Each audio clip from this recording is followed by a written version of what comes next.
northeastern Montana. December 1891. The wind cut across the plains like a blade, temperatures plunging to 22 below zero. In a small settlement near Fort Peck, smoke rose from every chimney, except one. Neighbors gathered at dawn, certain they'd find a frozen family inside the silent cabin. What they discovered instead would challenge everything they thought they knew about heat. The cabin belonged to Joseph Novak, a Czech stonemason who'd arrived 3 years earlier. Throughout the previous autumn, locals had watched him dig a massive pit beneath his floor, burying his fireplace in what they called the stupidest waste of stone and labor they'd ever witnessed.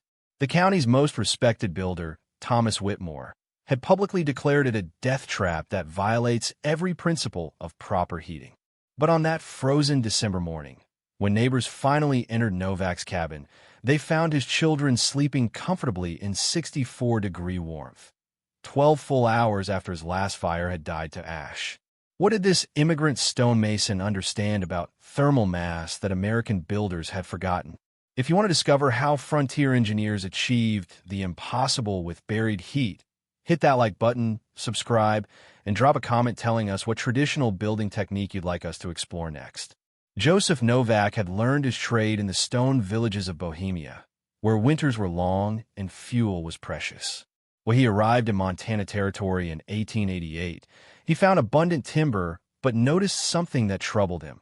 American cabins consumed enormous quantities of wood yet remained cold. Families burned through cords of fuel, feeding their fireplaces constantly, only to wake in frigid rooms each morning. Wasteful, he told his wife, Alzbeta, in their native Czech. They heat the sky, not the home. In May of 1891, Novak began construction on what would become the most controversial structure in Phillips County. While his neighbors built standard elevated fireplaces with straight chimneys, Novak excavated a pit 6 feet deep and 8 feet square, directly beneath where his hearth would sit. Locals stopped their wagons to watch, shaking their heads. "He's burying his fire," said William Kraft, a farmer from Pennsylvania. "That bohunk doesn't know the first thing about proper ventilation." But Novak knew exactly what he was doing. He lined his pit with 4,200 pounds of sandstone, the densest rock he could quarry from the nearby bluffs. The stones were cut in precise blocks, each weighing between 40 and 60 pounds, fitted so tightly that mortar joints measured less than a quarter-inch. Above this thermal reservoir, he built his firebox, but with a critical difference. The floor of the firebox sat only 18 inches above the stone mass, and he connected them with a network of channels that would force smoke and heat to travel horizontally through the buried stone before rising up the chimney. Thomas Whitmore, who'd built 47 homes in the territory, wrote out specifically to condemn the design. "Heat rises, Mr. Novak.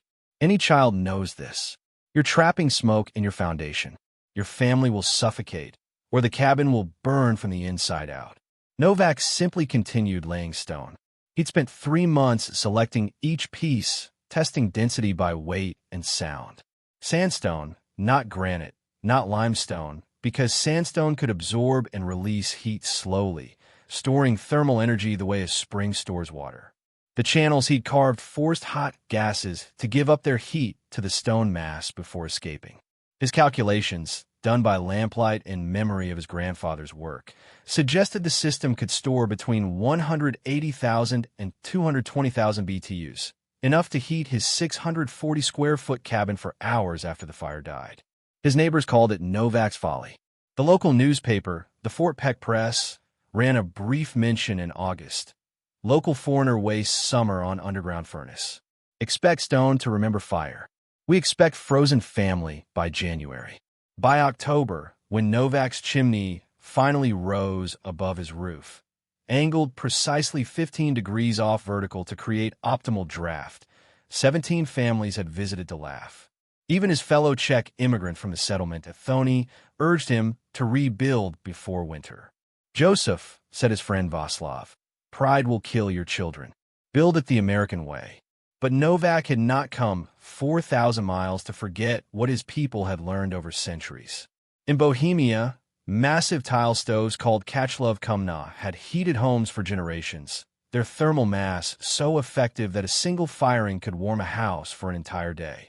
He was simply adapting that principle to frontier conditions, using abundant stone instead of expensive ceramic, building into the earth instead of inside walls. On November 3rd, 1891, he lit his first fire. The system drew perfectly, smoke traveling through the buried channels, heating the sandstone mass to temperatures exceeding 400 degrees Fahrenheit at its core. His cabin warmed to 72 degrees within 3 hours. And Thomas Whitmore, riding past that evening, saw smoke from Novak's chimney and muttered to his horse, "Give it time. Foolishness always reveals itself." Drop a like if you want to see where this controversial design leads, and subscribe. We're just getting to the engineering that would change everything. What Joseph Novak had built was not superstition, it was physics. But in 1891 Montana, few frontiersmen understood the mathematics of thermal mass, even if they'd lived with its effects their entire lives. A standard American fireplace of that era operated on a simple principle. Burn wood, create heat, let that heat rise up the chimney and radiate into the room. The problem was efficiency. Researchers would later calculate that traditional open fireplaces lost between 80 and 90% of their heat energy up the chimney. The stone or brick surrounding the firebox absorbed some heat, but most fireplaces around were only 4 to 6 inches thick, insufficient mass to store significant thermal energy. Novak's buried system reversed this equation. His 4,200 pounds of sandstone, positioned directly in the path of hot combustion gases, functioned as a thermal battery. Sandstone's specific heat capacity, approximately 0.2 BTU per pound per degree Fahrenheit, meant his mass could store roughly 840 BTUs for every degree of temperature increase. When heated from 60 degrees Fahrenheit to 400 degrees Fahrenheit, his stone reservoir held over 285,000 BTUs of energy. For perspective, a typical Montana cabin in winter required roughly 12,000 to 15,000 BTUs per hour to maintain 65 degrees Fahrenheit against exterior temperatures of 0 degrees Fahrenheit. Novak's thermal mass, fully charged, could theoretically supply heat for 18 to 24 hours without any additional fuel. The buried channels were equally ingenious. By forcing smoke to travel horizontally through serpentine passages totaling nearly 30 feet before rising up the chimney, Novak ensured maximum heat transfer to the stone. This was pure thermodynamics. Increasing contact time between hot gases and thermal mass increased heat extraction. His system achieved what engineers would later call counterflow heat exchange, the same principle used in modern high-efficiency furnaces. But in November 1891, this was dismissed as immigrant superstition.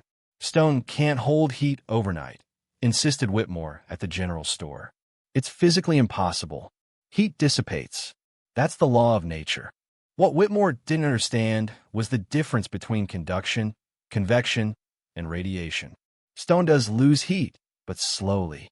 Its low thermal conductivity, 0.039 BTU per hour per square foot per degree Fahrenheit per inch, meant heat migrated outward at a glacial pace. While wooden floors and thinned brick loses heat within minutes, massive stone formations release their stored energy over hours or even days. Novak had also positioned his mass strategically. By burying it 18 inches below his floor, he'd created a radiant heating surface directly beneath his family's living space. Heat rose through the floorboards via radiation and convection. Gentle, even warmth rather than the harsh, uneven heat of an open fire. The cabin's floor itself became a radiator, warming the air from below rather than relying on hot air rising from a single-point source. The materials mattered too. Novak had rejected limestone, despite its abundance, because limestone's thermal properties were inconsistent. Some specimens absorbed moisture and cracked under thermal cycling. Granite was too dense, too expensive to quarry, and its high quartz content made it prone to explosive spalling when rapidly heated.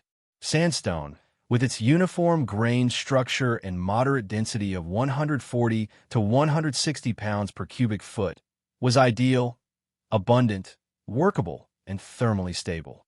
His mortar joints were minimized deliberately. Thick mortar layers would create thermal breaks, gaps in heat transfer between stones.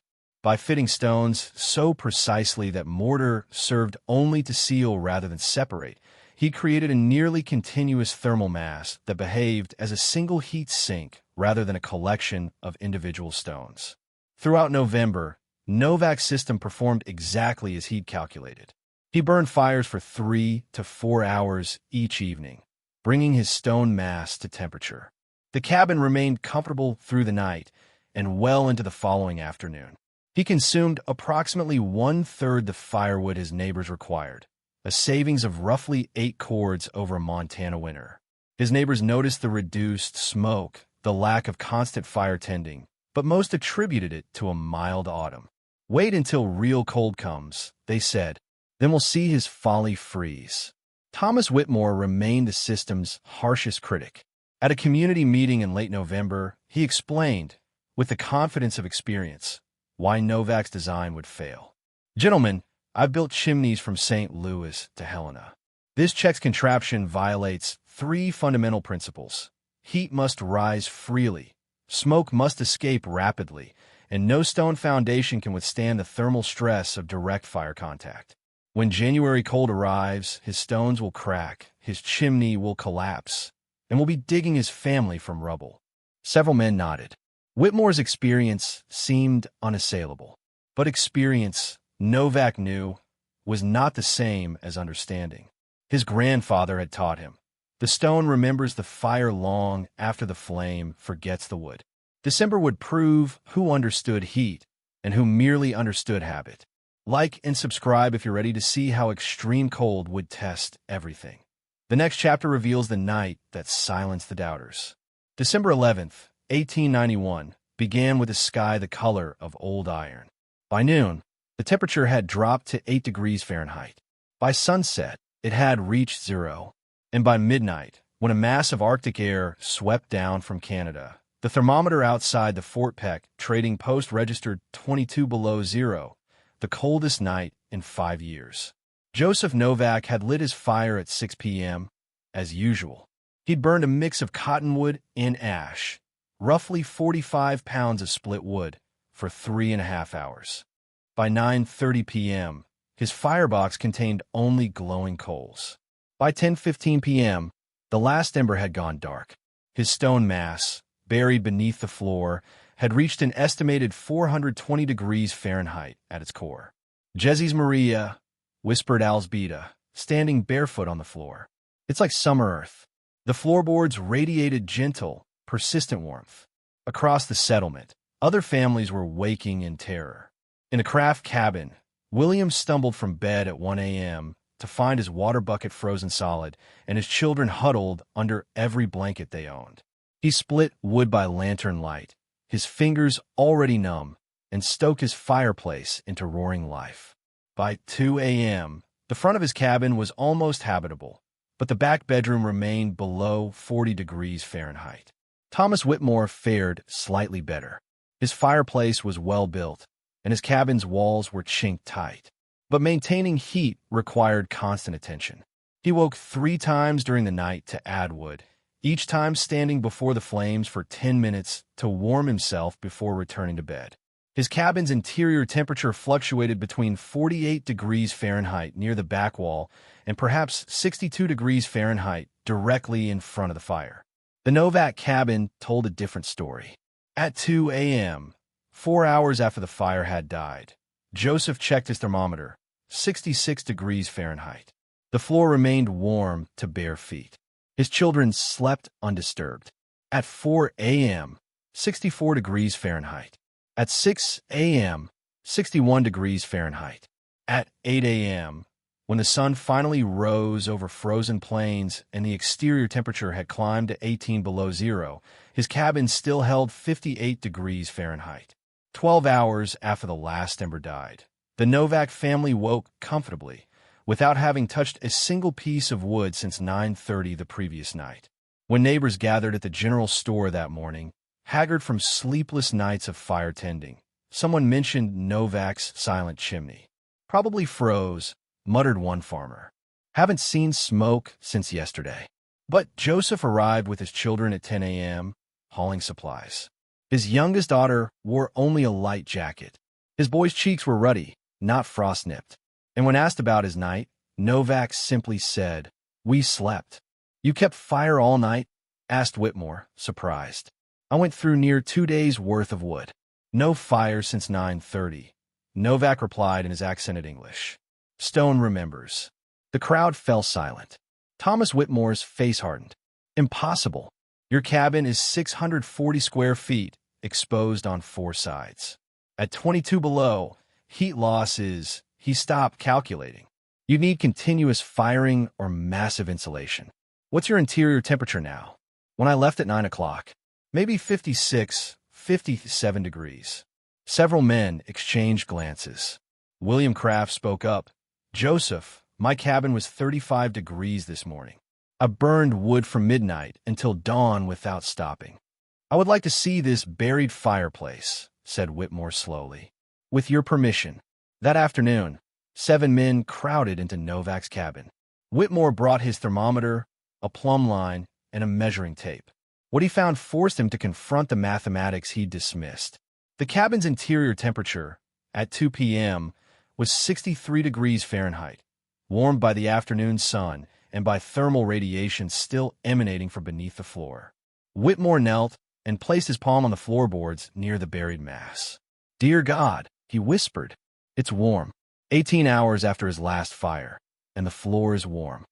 Novak explained the system. Whitmore measured the buried stone mass, calculated its approximate volume and weight, and finally understood. "The heat capacity," he said quietly. "You've built a heat sink. The entire foundation is a battery." "My grandfather's word. Tepelnapama yin," said Novak. "Thermal memory." Whitmore stood slowly, brushing stone dust from his knees. He looked at Novak with an expression caught between respect and embarrassment. "Mr. Novak, I owe you an apology and an admission. In 47 cabins, I never once calculated heat retention. I built what everyone builds, assuming experience was knowledge." "Experience is good," said Novak gently. "But stone teaches different lesson than wood. Wood burns fast, gives heat, and goes. Stone listens to fire, holds the heat, gives slowly back. Is like difference between eating all food at once or saving for tomorrow." The analogy struck home. Kraft asked, "How much wood do you use in a week?" "Maybe quarter cord. I burn 3 for hours each evening. Stone does the rest." "I use near a cord a week," Kraft admitted. "Sometimes more in bad cold." The mathematics were irrefutable. Novak's system consumed 75% less fuel while maintaining superior comfort. His family slept through the coldest night in 5 years without fire tending, without dangerous overnight burns, without the temperature swings that plague conventional cabins. As word spread, the reaction was swift. Skepticism transformed into intense curiosity. By late December, 23 families had asked Novak to explain his design. The Fort Peck Press, which had mocked him in August, ran a new headline on December 19th. "Bohemian's buried fireplace beats blizzard. Thermal mass proves superior to traditional heating." Subscribe and like if you want to see how this innovation spread, because what happened next changed frontier architecture across 3 states. By January 1892, Joseph Novak had become the most sought-after stonemason in northeastern Montana. Men traveled 50 miles to see his buried fireplace system, bringing their own stonemasons and carpenters to study the design. What began as mockery ended in wholesale adoption. Thomas Whitmore was the first to change his mind publicly and professionally. In a demonstration of character rare on the frontier, he approached Novak at church in mid-January and asked permission to build replicas. "I'll pay you for the design," he offered, "or partner with you. You've proven me a fool, Mr. Novak, but I'm a fool willing to learn." Novak smiled. "No payment. You build, people stay warm is enough." "But," he added, "you must use sandstone, not granite, not limestone, and you must calculate mass for cabin size. Small cabin, less stone. Big cabin, more. Is like medicine, correct dose for each patient." Together, they developed a simplified formula, approximately 7 pounds of thermal mass per square foot of living space, with buried channels totaling at least 25 feet for optimal heat extraction. This meant a 500 square foot cabin required roughly 3,500 pounds of stone. An 800 square foot cabin needed 5,600 pounds. The precision wasn't perfect, but it gave builders a reliable starting point. Through the winter of 1892 to 93, 17 cabins in Phillips County incorporated buried thermal mass systems. Whitmore built 9 of them. Others were constructed by local stonemasons working from Novak's guidance. Each installation was adapted to local conditions. Some used native fieldstone rather than quarried sandstone, accepting slightly lower performance for reduced labor. Others experimented with channel layouts, finding that serpentine patterns outperformed simple U-bends by approximately 15% in heat retention. The results were consistent. Families reported 60 to 80% reductions in firewood consumption. More importantly, they reported comfort, even temperatures, reduced fire tending, and, critically, safer sleeping conditions. No more dangerous overnight fires smoldering unwatched. No more frozen mornings. Word spread beyond Montana. By 1894, similar systems appeared in eastern Wyoming and western North Dakota. A homesteader named Catherine O'Malley built a buried thermal mass system in her sod house near Marmarth, combining Novak stone principles with compressed earth walls, creating what she called a house that breathes warmth. Her system used 2,800 pounds of river rock and maintained 62 degrees Fahrenheit through a 3-day blizzard in January 1895 with only 2 firings. The U.S. Department of Agriculture took notice. In 1896, an agricultural extension agent named Howard Pierce visited Novak's original cabin, now 5 years old, and documented its performance. His report, published in the USDA Yearbook of Agriculture for 1897, included temperature measurements, fuel consumption data, and construction diagrams. Pierce calculated that Novak's system saved an average of 6.4 cords of wood per winter compared to traditional fireplaces, worth approximately $19.20 in 1897 currency, or nearly $650 in today's money. But the true legacy wasn't economic. It was epistemological, a shift in how frontier builders understood heat itself. Novak's system demonstrated that heat wasn't just a fleeting product of combustion, but a resource that could be captured, stored, and released over time. This principle, ancient in European building traditions, had been largely forgotten in America's rush to settle new territories with quick, cheap construction. Joseph Novak never sought fame. He continued working as a stonemason, building chimneys, foundations, and occasional buried thermal mass systems until his death in 1911. His original cabin stood until 1958, when it was finally demolished to make way for a gas station. But not before a preservation-minded schoolteacher named Margaret Collins documented it with photographs and measurements. Those records, now housed in the Montana Historical Society, show a system that remained functional for 67 years. Today, Novak's principles are recognized in modern passive house design, radiant floor heating, and thermal mass architecture. Contemporary builders use concrete slabs, brick, or even water tanks to achieve what Novak accomplished with prairie sandstone. The physics hasn't changed, only the materials and terminology. The Four-Peck Press published an obituary in 1911 that concluded, Joseph Novak arrived a stranger, speaking broken English and building in ways that defied common practice. He leaves behind warmer homes and a lesson many of us learned too late, that dismissing traditional knowledge as primitive often reveals not their ignorance, but ours. Thomas Whitmore, who lived until 1919, kept a piece of sandstone from Novak's original fireplace on his desk. When asked why, he told people, to remember that 50 cabins built with confidence taught me less than one built with wisdom. The immigrant who buried his fireplace proved that survival on the frontier required more than toughness. It required humility. The willingness to recognize that the old ways, the foreign ways, the laughed-at ways, might contain solutions that pride and habit had blinded us to see. In a land where winter could kill, That willingness saved lives.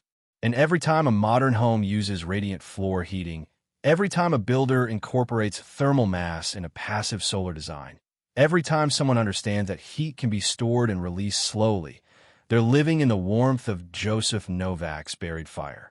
If this story showed you that old wisdom and modern efficiency aren't opposites, they're partners, hit that like button and subscribe.